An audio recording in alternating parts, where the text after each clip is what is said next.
Як я втомився, аж пот тече, капець. Трошки залишилося метр на метр.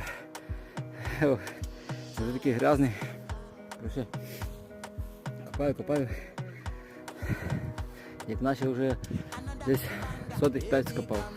Таке враження. Блін. Як люди колись копали лопатою, а то сапкою.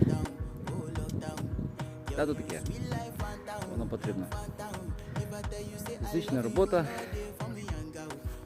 Така невеличка, але для здоров'я корисна. Так, ще трохи перекопаю. Останнє.